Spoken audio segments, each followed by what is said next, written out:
Hello friends, welcome to my channel. This is Charu भैया। क्या आप भी उन लोगों में से हैं जो लोग बैक बाइटिंग करते हैं? बैक बाइटिंग का मतलब किसी पर्सन की दूसरे पर्सन से उसके बारे में बुराई करना, उसकी चुगली करना, उसका मजाक उड़ाना, ये सारी चीज़ें बैक बाइटिंग में आता है। क्या कभी आपने सोचा है कि इस बैक बाइटिंग से किसका नुकसान होता है? जिसकी बैक बाइटिंग कर रहे उसका या खुद का? ऑफ कोर्स खुद का। कभी सोच के देखिएगा। तो इस वीडियो में आज इसी के बारे में बात करेंगे कि कैसे एक बैक बाइटिंग जब हम किसी की करते हैं तो कैसे सिर्फ हमारा नुकसान होता है। सबसे पहला जो पॉइंट है कि इस बैक बाइटिंग से हम खुद का टाइम किल करते हैं। किल करना मतलब वो टाइम बैक बाइटिंग के ऊपर वेस्ट करते हैं जिसमें हम कुछ भी प्रोडक्टिव वर्क नहीं करते हैं, अपने सेल्फ एनहांसमेंट में यूज़ नहीं करते। अब सबके पास 24 आवर्स ही होते हैं। अब अगर आपने किसी के बारे में 1 घंटा गॉसिप की, बुराई की, तो किसका नुकसान हुआ?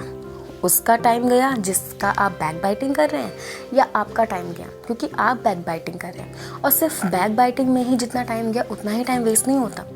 उस बैक बाइटिंग को करने से पहले ऑब्वियसली आपने उस पर्सन के बारे में सोचा ज़रूर होगा।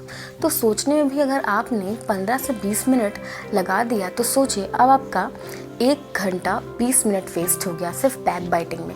उसके बारे में बात करके, उसके बारे में बुराई करके आपका कुछ भला नहीं हुआ। हाँ, अगर कुछ अच्छी चीज़ उसमें नोटिस की होती है आपने तो शायद उसको अपने अंदर इम्प्लीमेंट करके अपने लिए कुछ बेनिफिशियल हो सकता था, लेकिन बुराई करके कोई फ़ायदा नहीं हुआ। दूसरा point, it kills your relationships मतलब आपके फ्रेंड्स के साथ, आपके नेबर्स के साथ, आपके पार्टनर्स के साथ अगर आपने उनके बारे में पीठ पीछे बात की है तो ऑब्वियसली जिसके बारे में आपने जिससे बात की है वो भी उसका फ्रेंड हो सकता है और वो कभी ना कभी जाके उसको ये बोल सकता है कि आपने उसके पीठ पीछे ऐसी ऐसे बात की। तो आपका रिलेशन उस पर्सन से ख़राब हो सकता है जिसके बारे में आप बात कर रहे थे। अब उससे तो ख़राब होगा ही होगा, प्लस उसके साथ भी ख़राब होगा जिससे आप बता रहे थे। तो आपके दोनों से फ्रेंडशिप टूट सकती है। उसी तरीके से और अदर टाइप के रिलेशनशिप्स में भी होता है, चाहे वो कॉलेज में हो, ऑफिस में हो, घर पे हो या कहीं पर भी।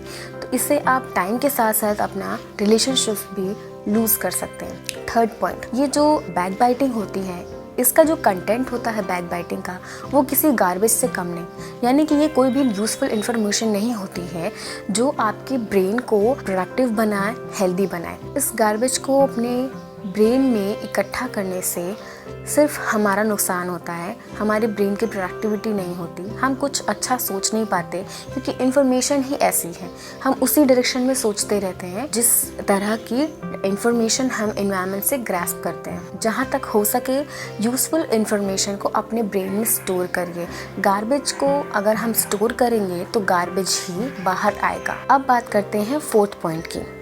जब भी हम बैक बाइटिंग करते हैं तो जैसा कि हमें पता है बैक बाइटिंग का जो कंटेंट होता है वो नेगेटिव होता है, जिससे हमारे ब्रेन में नेगेटिविटी आती है और हमारे ब्रेन में नेगेटिविटी होने की वजह से हमारी जो ओवरऑल पर्सनैलिटी है वो खुद भी नेगेटिव हो जाती है। तो इस बैक बाइटिंग की वजह से हम अपनी पर्सनैलिटी को भी कहीं ना कहीं नेगेटिव बना लेते हैं और इसका नेगेटिवली रिप्रेजेंटेशन दूसरों के सामने होता है। अगर हम नेगेटिव ही सोचते रहें, नेगेटिव इन्फॉर्मेशन ही ग्रैस्प करते रहें, नेगेटिव बातें करते रहें तो ऑब्वियसली हमारी पर्सनैलिटी कहीं ना कहीं नेगेटिव हो जाएगी। और जब हम किसी पर्सन से मिलेंगे तो वो एक नज़र में हमारी बातों से, हमारे वर्ड से ये पहचान जाएगा हम कितना नेगेटिव बिलीफ रखते हैं और कितने नेगेटिव हमारी पर्सनैलिटी है। तो वो हमारे साथ जुड़ना नहीं चाहेगा, हमसे बात नहीं करना चाहेगा। तो देखा किस तरह से ये बैक बाइटिंग हमारा खुद का बहुत बड़ा नुकसान करती है। उम्मीद है आपको ये वीडियो पसंद आया होगा। अगर ये वीडियो ज़रा सा भी आपको काम का लगा हो तो प्लीज़ इसे लाइक करें, शेयर करें और सब्सक्राइब करना ना भूलें।